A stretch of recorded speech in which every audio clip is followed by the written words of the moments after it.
So here are some of my Chinese yard-long beans. I got these from one of the guys on the Central Texas Vegetable Gardening Facebook groups. Get connected with other gardeners in your area. They really are a invaluable resource. This is probably third or fourth generation of those now. It's definitely one of my favorites. It just really produces. It loves the summer heat. Of course, it didn't do too well once it was over 105, but once that heat came back down a little bit, these really started producing. I've probably picked this plant clean, I'd say twice a week. So if you're going to pick sweet potato leaves, you really need to kind of shake it around, make sure all the snakes run away first. I've never seen a snake in my garden, but I don't want to. I didn't even plant these sweet potatoes this year. These were left over from last year from, I guess, some still in the ground that I couldn't find. I had originally started these from, I think, just one sweet potato that I bought from the local grocery store. And as you can see, they just go crazy in the summer. They didn't even care that it was 105. They're just outgrowing everything, climbing up my tomato trellises. And that's part of the reason I'm trimming them here and decided to go ahead and make a meal out of them, because if I don't cut them, they're going to end up in the neighbor's yard. You know, as I sit here and watch this video recording the voiceover, I remember when I was a kid and I swore I would never have socks halfway up my legs, especially wearing sandals. But, you know, here I am doing just that. So I like to do this part outside rather than bring all these leaves inside. I saw a few spiders as I was pulling them, and there's also a couple aphids here and there. And I really didn't want any bugs crawling around the kitchen. So I got one of these plastic bowls, and I'm just pulling the leaves off. Boy, does my face look grumpy. I guess that's because I'm really sweating here. It's like 100 degrees outside, and it's only 10 in the morning. I'm really hesitant to eat the stalks because when you pull these leaves off, you see this latex-like sap come out. I'm not really sure if that's really latex because I know I'm allergic to latex, or if it's just latex-like.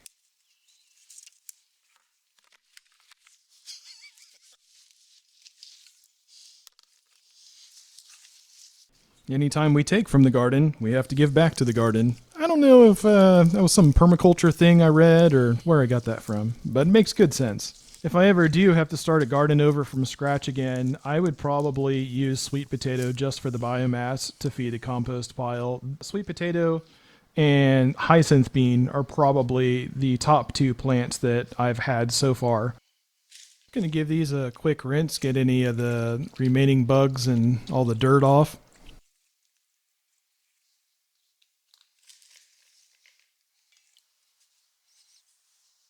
Might as well make use of that water that we're cleaning our vegetables with. This mint, even though it's in the shade, it's looking pretty thirsty.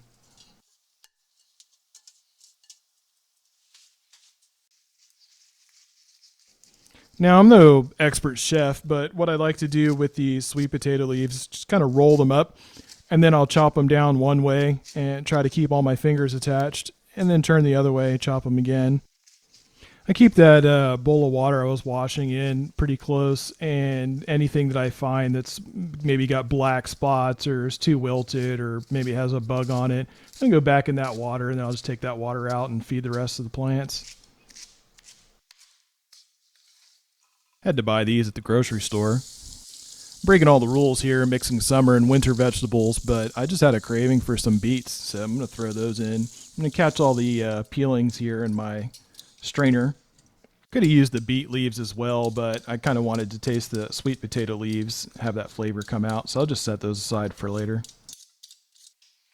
Since I've already collected some table scraps here, I'm going to go ahead and empty out the fridge and put in this spent switchel mix that I had made. It's actually modified a little bit.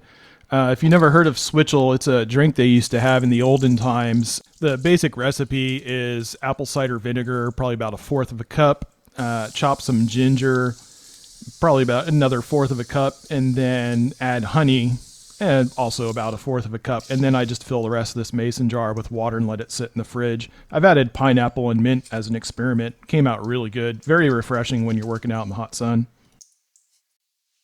I don't think I've put anything organic in the trash can for probably a couple years since I've started the garden. I started these worm bins pretty early on, and they take care of any kitchen scraps for me.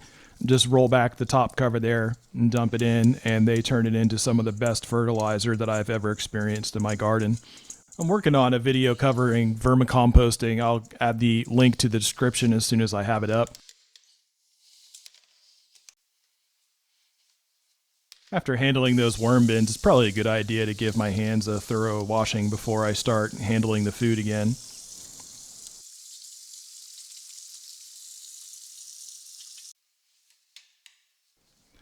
You can go ahead and throw all that on the oven on medium heat, probably cook it for about 20 minutes, or at least until the beets are soft and I can cut through them with a fork.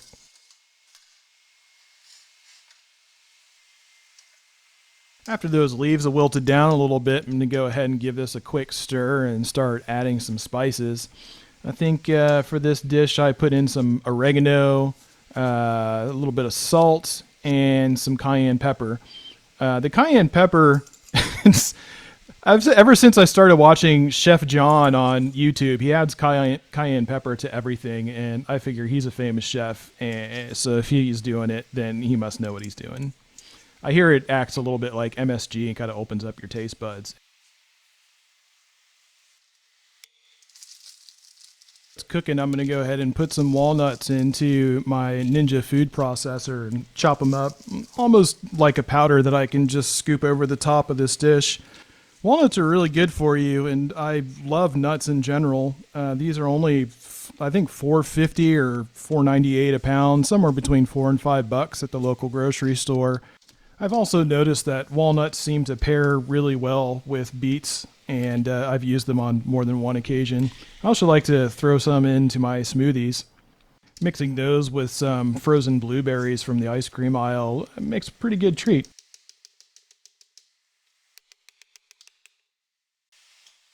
Things have really shrunk down after cooking. I wish I made double or a triple as much as I did, but boy does it smell delicious. I'm going to go ahead and put this in a bowl and try to get some of those juices at the bottom. Looks like I'll probably get about 2 lunches or maybe a lunch and a dinner out of this. The little bit that I have learned about cooking, watching other people on YouTube and looking up recipes and whatnot, I've learned that you really need to add some acid to your vegetables, and I just figured an orange might taste good.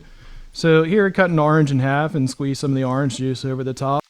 Let's see, we've got salt, we've got acid, we need some fat. Let's add a little bit more fat by using some feta cheese on this. It's a lot of salt stuff. We need some crunchy bits, so to finish it off, I'm going to add these walnuts that we chopped earlier. And there you go, we're all done. Let me know if you enjoyed this video format or if you just want to see gardening, and hopefully I'll put up some more videos soon.